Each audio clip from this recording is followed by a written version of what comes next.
Friends, I hope you all are fine at your places. In this video, we will do our chapter number 6, that is electronic data interchange and e-governance. So students, as you all know कि हमने 5 chapters जो हैं complete कर लिए हैं. अब हम अपने चैप्टर्स 6 को शुरू करेंगे जो है electronic data interchange and e governance. तो स्टूडेंट्स, ईडीआई के बारे में मैंने आपको प्रीवियस चैप्टर्स में भी पढ़ाया था, लेकिन इस वीडियो के थ्रू हम ईडीआई टॉपिक को डीपली पढ़ेंगे और हम ये भी जानेंगे कि what do you mean by E governance. So हम शुरू करते हैं चैप्टर नंबर 6. देखिए, EDI concept, electronic data interchange का कंसेप्ट क्या है, क्या होता है इलेक्ट्रॉनिक डाटा इंटरचेंज. देखिए, नाम से स्टूडेंट्स पता चल रहा है इलेक्ट्रॉनिक डाटा इंटरचेंज. जब डाटा एक पार्टी से दूसरे पार्टी की तरफ जाता है, कैसे? Electronically, automatically, with the help of the computers, तो उसे आप क्या कहेंगे? Electronic data interchange. जब डाटा एक पार्टी से दूसरी तरफ जाता है इलेक्ट्रॉनिकली, तो उसे आप कहेंगे ईडीआई. देखिए, यहाँ इसका मीनिंग लिखा है, इलेक्ट्रॉनिक डाटा इंटरचेंज और EDI is the electronic exchange of business document. देखिए क्या लिखा है, बिजनेस डॉक्यूमेंट जब आपका एक्सचेंज होता है, कैसे? Electronically, in computer processable form which is universally accepted format between trading partners. Suppose कीजिए, अब आप अगर किसी भी पार्टनर के साथ अपना बिजनेस कंडक्ट कर रहे हैं, तो अगर आपके पार्टनर को कुछ भी डाटा रिक्वायर्ड है तो आप उन्हें सेंड कर देंगे, पर आप कैसे करेंगे? Electronically, with the help of the computers. तो उसे क्या आप कहेंगे? Electronic data interchange. तो देखिए, इस डायग्राम में क्या समझा रखा है. सबसे पहले क्या हुआ, हम हैं बायर, मैंने एक परचेज़ ऑर्डर दिया कि मुझे कोई भी प्रोडक्ट को परचेज़ करना है, तो मैंने वो कैसे दिया? थ्रू फैक्सेस और मेल्स के थ्रू. उसके बाद स्टूडेंट्स क्या हुआ, ये जो मेरा ऑर्डर है किसके पास गया? सप्लायर के पास, उनके अपने कंप्यूटर पे.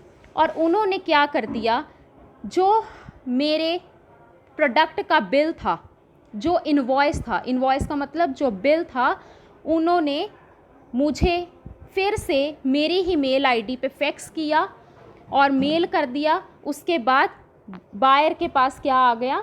इनवॉइस आ गया, मेरे पास बिल आ गया. तो इस तरह से ये सारा प्रोसेस चलता है. तो इस प्रोसेस को आप क्या कहेंगे? EDI. Next we will move on the next slide. EDI is the concept of businesses electronically communicating information that was traditionally communicated on paper such as purchase order and invoices. Students, EDI का ये concept ये कहता है कि जो भी हम information communicate करना चाह रहे हैं, जो भी हमें इंफॉर्मेशन किसी अनदर पर्सन को सेंड करनी है, तो आप वो कैसे करेंगे? इलेक्ट्रॉनिकली. बच्चे, पहले क्या होता था? पहले जो है आपके ये जो परचेज ऑर्डर और इनवॉइसेस जो हैं, पहले पेपर की फॉर्म में ट्रांसफ़र होते थे, लेकिन अब कैसे हो रहे हैं? From one computer to the another computer, automatically, electronically. तो ये है आपका कंसेप्ट ईडीआई का. देन नेक्स्ट डेफिनेशन यहाँ क्या लिखी है, electronic data interchange is a computer to computer exchange of business documents in a standard electronic format between business partners. कि दो बिजनेस पार्टनर्स में जब एक डॉक्यूमेंट हमें दूसरे पार्टनर्स को ट्रांसफ़र करना पड़ता है, तो हम कैसे करेंगे? Only with the help of the computers, electronically. अब लास्ट डेफिनेशन क्या है यहाँ पर, इलेक्ट्रॉनिक डाटा इंटरचेंज और EDI is the electronic exchange of business document in a standard computer processable form which is universally accepted format between trading partners. तो ये हैं आपका EDI की डेफिनेशंस और ये है आपका मीनिंग। नेक्स्ट दूसरी स्लाइड पर traditional method of data exchange, जिसे आप क्या कहेंगे, paper based system. So students, पहले क्या होता था, पहले EDI नहीं होता था, पहले सब कैसे होता था, पेपर बेस्ड सिस्टम रहता था। देखिए अब हम इसका फॉर्मेट पढ़ेंगे। फर्स्ट पॉइंट क्या कहता है students, first of all a paper document is generated in an application software. जैसे देखिए यहाँ पर इस पर्सन ने क्या किया, परचेज ऑर्डर किया, तो वहाँ पर कैसे करते हैं, हमें एक paper document by using the portal services, जैसे स्पीड पोस्ट होते हैं, तो हम पहले उनके थ्रू अपने पेपर को भेजते थे। उसके बाद मल्टीपल कॉपीज़ डॉक्यूमेंट्स की बनती थी कि ताकि हर एक जो सप्लायर को पहुंचा दी जाए वाया कैसे, पोस्टल सर्विसेज से, and some are send to the internet departments. तो हमें जगह जगह अपने पेपर डॉक्यूमेंट को भेजना पड़ता था। थर्ड पॉइंट क्या कहता है, द ट्रेडिंग पार्टनर्स और सप्लायर्स रिसीव द डॉक्यूमेंट। फिर जो सप्लायर्स हैं वो डॉक्यूमेंट जो आपने पेपर भेजा है उसे रिसीव करते थे। उसके बाद वो कंप्यूटर्स में अब उस इंफॉर्मेशन को रीटाइप करते थे। उसके बाद द सप्लायर्स और trading partners generates a paper acknowledgement. फिर एक पेपर एक्नॉलेजमेंट आता था। उसके बाद जो एक्नॉलेजमेंट है वो कंपनी को जाता था पोस्टल सर्विसेज के थ्रू। तो आप देख रहे हैं कि जो पेपर बेस्ड सिस्टम है ये कितना लंबा प्रोसेस होता था। तो सबसे बड़ा डिसएडवांटेज यही था कि जो ट्रेडिशनल मेथड है वो लंबा होने के कारण और टाइम कंज्यूमिंग होने के कारण इसे किसके साथ एक्सचेंज कर दिया, इलेक्ट्रॉनिकली डाटा इंटरचेंज के साथ इसे एक्सचेंज कर दिया। जो पेपर बेस्ड सिस्टम है उसे हटा दिया गया और कौन सा कंसेप्ट लेके आए यहाँ, EDI का, क्योंकि जो पेपर बेस्ड सिस्टम था वो बहुत ही लंबा प्रोसेस था। अब देखिए यहाँ हम नीचे ये भी पढ़ेंगे कि क्या डिसएडवांटेजेस हैं ट्रेडिशनल सिस्टम के, कि क्यों ट्रेडिशनल सिस्टम को हटा दिया गया।